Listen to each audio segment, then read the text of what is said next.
அதுதான் சொல்ல வரமா, இடம் மாத்து தான் கேட்டிருக்கோமா, வந்ததுக்கு அப்புறம் இங்க எடுத்துருவோம், அதுக்கப்புறம் இங்க வராது. நல்லா அடிக்கிறீங்க, நல்லா இதுவாக இருக்கு. இந்த மாதிரி ட்ரைனேஜ் அப்படியே ஸ்டாக்னட் ஆகி நிற்குது சார். அடிக்கலாம். அடுத்தது சார், ரோடு போட்டு கொஞ்சம் அழிச்சு ஏற்றி கொடுத்தீங்கன்னா நல்லா இருக்கு சார். அது 50 ரொம்ப பள்ளமாக இருக்குது சார்.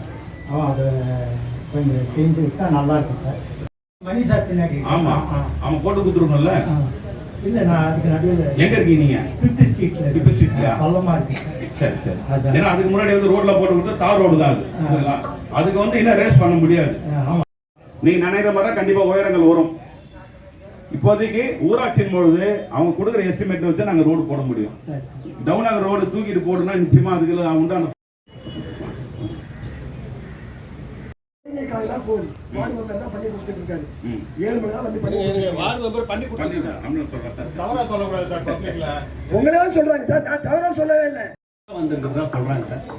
இந்த பட்டா வந்து எங்க வந்திருக்கு, எந்த பகுதியில் வந்திருக்கு, இது எத்தனை பேருக்கு வந்தது, எல்லாருக்கும் பட்டா வந்திருக்கு, மனு எல்லாம் பரவலா வாங்கப்படுது.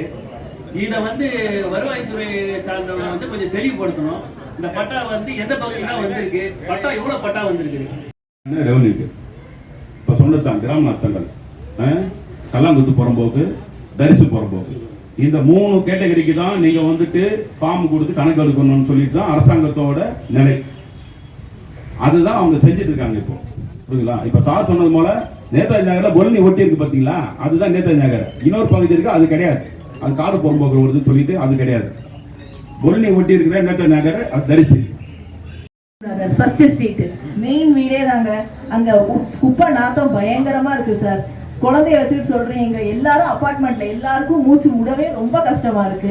காலையில இப்ப 4:45 வந்து குப்பையை அள்ள ஆரம்பிச்சிடுறாங்க. அதுக்கப்புறம் தூக்கம் சாப்பிட முடியல, பல கஷ்டம் இருக்கு சார் எங்களுக்கு. ரொம்ப வாடை வர மோசமா இருக்கு, வாடை தாங்கவே முடியல. நாங்க எல்லாருமே மூச்சு திணறி ஒரு வாரத்துக்கு முன்னாடி ரொம்ப சிரமப்பட்டு போயிட்டோம். ஹாஸ்பிட்டல்ல போய் இந்த பிள்ளை முதற்கொண்டு மூச்சு விட ரொம்ப சிரமப்பட்டுச்சு.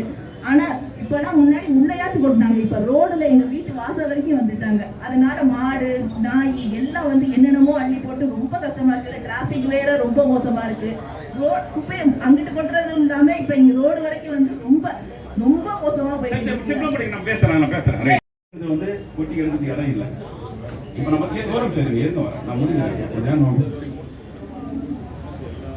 அது இல்லாதனாலதான் நம்ம இந்திரா நகர் ஏரிக்கிட்டையும் நம்ம ஆபீஸ் பேக் சைட்லாம் போட்டு எடுத்துட்டு இருக்கோம். கலெக்டர் கிட்ட போய் இடம் கேட்டுருக்கோம், நம்மளும் கொடுத்துட்டோம். இன்ஸ்பெக்ஷன் வந்து பார்த்துட்டாங்க. நூக்கமலையும் அந்த மலை பக்கத்துல கேட்டிருக்கோம். அந்த இடம் வந்து இன்ஸ்பெக்ஷன்ல பார்த்துருக்காங்க.